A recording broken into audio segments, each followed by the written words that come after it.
আসল অপরাধীর কুকীর্তি ফাঁস করে দিল উজি। সম্পূর্ণ জানতে ভিডিওটিতে একটি লাইক করে দেখতে থাকো। গল্পের শুরুতেই দেখা যায় উজিকে নিয়ে অনেক বেশি চিন্তায় রয়েছে ঋষি। বারবার করে বলতে থাকে, তুমি প্লিজ যেও না, এই সময় তুমি কোথায় যাবে? তখনই উজি বলে, আমাকে এই কেসটার তদন্ত করতে হবে। এরপরে উজি সন্দেহ করতে থাকে নিশাকে আর বলে, আচ্ছা ওরা কি মহারানীর লোক নাকি অন্য কেউ? এরপর মহারানী যে নিশা সেটা তো খুব ভালো মতনই জানতো উজি, তাই ফোন করে আর বলে, দিদি তুই কি কোনো লোক পাঠিয়েছিস আমাদের বাড়িতে? এগুলো তুই কেন করছিস? নিশা বলে, উজি তুই আমাকে আবার অবিশ্বাস করছিস? বিশ্বাস কর, আমি সত্যি কথা বলছি, আমি এসব কিচ্ছু জানি না। কেন যে তুই আমাকে সবসময় ব্লেম করিস? তোর আর আমার মাঝখানে এসে কেউ আমাদেরকে এইভাবে ভুল বোঝাবুঝির জায়গায় দাঁড় করাতে চাইছে, আর তুই এটা পাত্তা দিচ্ছিস? আমি কেন তোর বাড়িতে গুন্ডা পাঠাতে যাব? আমার কি খেয়ে দিয়ে কোনো কাজ নেই নাকি? এরপর উজি তার দিদিকে বিশ্বাস করে। এরপর ভাবে কি করবে। এর মধ্যেই শোভাদেবীকে বোঝানোর চেষ্টা করে খেয়া যে বৌদি ভাই ইচ্ছে করে কি এসব করছে? যারা বৌদি ভাইয়ের পেছনে উঠে পড়ে লেগেছে সর্বনাশ করার জন্য, তুমি দেখবে যে বৌদি ভাই ঠিক তাকে জব্দ করে দেবে, কিন্তু তুমি দয়া করে এমনটা করো না। শোভাদেবী বলে, এই শোন, তোকে না আর এসবের মাঝখানে এসে সালিশি করতে হবে না। এর মধ্যেই চলে এসেছে উজি, ঋষি আর ঐশী। তখনই ঐশী বলে, মার চিন্তা হওয়াটা স্বাভাবিক ব্যাপার, কারণ মা যেটা ভাবছে সেটাই তো ঠিক। আজকে উজির জন্য আমার বাবার সাথে অন্যায় হয়েছে, মার সাথে হয়েছে, কেন হবে? রাত বিরেতে কেন গুন্ডারা আমাদের বাড়িতে আসবে, এইভাবে বন্দুক ধরবে? এটা তো একদমই ঠিক হয়নি। তখন ইউজি বলে, মা এটা একটা গভীর ষড়যন্ত্র। আমাকে ছোট করার জন্য, আমার কাজকে ছোট করার জন্য কেউ ইচ্ছে করে এটা করেছে। চিন্তা করো না, আমি তো আছি, আমি সবটা সামলে নেব। আসল যারা অপরাধী আমি তাদেরকে তোমার সামনে নিয়ে আসব 24 ঘন্টার মধ্যে। তখনই ঐশী বলে, আর যদি 24 ঘন্টার মধ্যে আসতে না পারো প্রমাণ নিয়ে, তখন কি হবে? এরপর ঋষি বলে, দিদি তুই চুপ করবি? কেন যে বারবার ইচ্ছে করে এই সমস্ত করিস সেটাই আমি বুঝে উঠতে পারি না। কি দরকার আছে মানুষের সাথে ঝামেলা করার?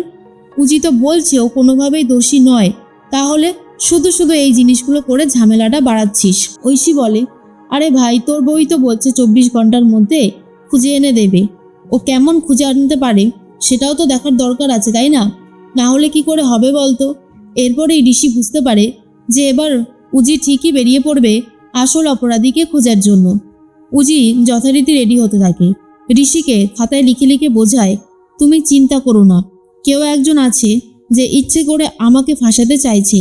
এটা তো একটা সিম্পল হিসাব। যারা আসলো তারা আমাকে টার্গেট না করে আমাদের ঘরে ডিরেক্ট না ঢুকে বাবা মার ঘরে কেন ঢুকলো? কারণ তারা বাবা মাকে ভয়টা দেখাবে বলে ঠিক করেছিল। তুমি দেখোই না, আমি ঠিক আসল অপরাধীকে খুঁজে নিয়ে আসবই, কেউ আমাকে আটকাতে পারবে না। এরপর রেডি হয়ে বেরিয়ে যায় উজি। আর অন্যদিকে ভানু এসে বলে, নিশা ওইদিকে সমস্ত কাজ আমি দেখে এসেছি। আইটি কোম্পানির চালানোর নামে যে স্ক্যামিংগুলো হবে সেগুলো কেউ আন্দাজি করতে পারবে না। পুলিশ আসলেই ডকুমেন্ট সব চেঞ্জ হয়ে যাবে। এরপরেই নিশা বলে, দূর, আমি এসব নিয়ে ভাবছি না। উজির বাড়িতে দুজন গুন্ডা গেছে, আর উজি ভাবছে আমি হয়তো সেই গুন্ডাগুলো পাঠিয়েছি। কে যে এই কাজটা করছে সেটাই বুঝতে পারছি না। ভানু, তুই এক কাজ কর, তুই জেলে যা, গিয়ে খবর নে ওই দুর্জয় বেটা কি করছে। ও কি শান্তভাবে আছে নাকি ওখান থেকেও কোনো কলকাঠি নাড়ার চেষ্টা করছে? তবে আমার মন বলছে কিছু একটা গন্ডগোল হচ্ছে। ভানু তখন বলে, আরে বাবা, আমি তো আছি, আমি সবটা সামলে নেব, তুই এত ভাবিস না। এরপরেই দেখা যায় সাইবার ক্রাইমে আবার যোগদান করেছে উজি। সেখানে ফোন নাম্বার দিয়ে ট্র্যাক করতে শুরু করে দেয়। জিৎ বসু বলে, চিন্তা করো না, আমি ঠিক খুঁজে বার করব। যে এই কাজটা করেছে আমিও তাকে ছাড়বো না। এর মধ্যেই সে দুজন গুন্ডাকে বারবার করে ফোন করতে থাকে ঐশী, যাতে আগের থেকেই সাবধান করে দিতে পারে, কিন্তু তারা কেউই ফোন ধরছে না। ঐশী সেই জন্য আরও বেশি বিরক্ত হয় আর বলে, এই রকম করলে এবার ওরা ধরা পড়বে, আর ওরা ধরা পড়া মানে আমিও ধরা পড়ে যাব। এতটা যে এরকম করবে সেটা তো আমি বুঝতেই পারিনি। এবার যদি সত্যি সত্যি আমাকে ধরে নেয় তাহলে কি হবে? কাকুমণি বলে, কিরে তুই এরকম ছটপট করছিস কেন? কি হয়েছেটা কি? ঐশী বলে, কোথায় ছটপট করছি? আরে আমার ভালো লাগছে না, এই মেয়েটা আসার পর থেকেই বাড়িতে একটার পর একটা সমস্যা হয়েই চলেছে, সেই জন্যই আমার ভালো লাগছে না। আর তখনই কাকুমণি বলে, আরে চিন্তা করিস না, উজি যখন বলেছে ও ঠিক অপরাধীকে ধরে নিয়ে আসবে, আর আমরাও জানতে পারবো এইসবের পেছনে আসলেই কে রয়েছে, কে এই বাড়াবাড়িটা করছে। ঠিক তখন শোভাদেবী ভাবে, সত্যি কথা, ভেবেছিলাম একটা শান্তশিষ্ট বউ নিয়ে এসেছি, কিন্তু এখন দেখছি এই পুলিশে জয়েন করার পর থেকেই ওর হাবভাবই পুরো চেঞ্জ হয়ে গেছে। এরকম যদি চলতে থাকে তাহলে আমাদের বাড়ির সবার জন্যই বিপদ ঘনিয়ে আসবে। খেয়া তখন বলে, কিচ্ছু হবে না, যতই বিপদ আসুক না কেন বৌমণি ঠিক আমাদেরকে বাঁচিয়ে নেবে। তখন খেয়াকে দেখে শোভাদেবী বলে, হ্যাঁ রে, তুই সবসময় বৌমণি বৌমণি করতে থাকিস কেন বলতো? তখনই খেয়া বলে, কারণ বৌমণি একদম ঠিক কথাই বলে যে যারা অন্যায় করে তাদেরকে শাস্তি না দিলে তারা বারবারই অন্যায় করে যাবে। এরপরে ফোন নাম্বার ট্র্যাক করতে করতে সেই অপরাধীর মধ্যে একজন অপরাধীর কাছে পৌঁছে গেছে জিৎ আর উজি।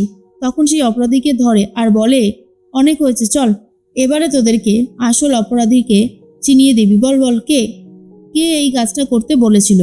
যথারীতি তারা কোনোভাবেই স্বীকার করতে চায় না। তখনই উজি বলে, স্যার, ওরা এইভাবে স্বীকার করবে না, ওদেরকে স্বীকার করানোর জন্য আমার কাছে একটা দারুণ অস্ত্র আছে, আর আমার মনে হয় সেই অস্ত্রটা অ্যাপ্লাই করলেই হয়ে যাবে। তারপরেই উজি একেবারে তাদেরকে ধরে নিয়ে চলে গেছে ব্যানার্জি বাড়িতে আর বলে, বল কে কাজটা করতে বলেছিল। এরপর যথারীতি ঐশীর দিকেই টার্গেট হয়, আর শোভাদেবী বুঝতে পারে ঘরের মধ্যেই রয়েছে শত্রু, তাই বাইরের শত্রুর আর কী বা দরকার।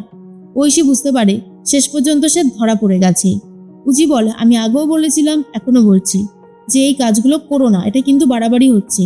তখনই ঋষি প্রচণ্ড রেগে যায় তার দিদির ওপরে।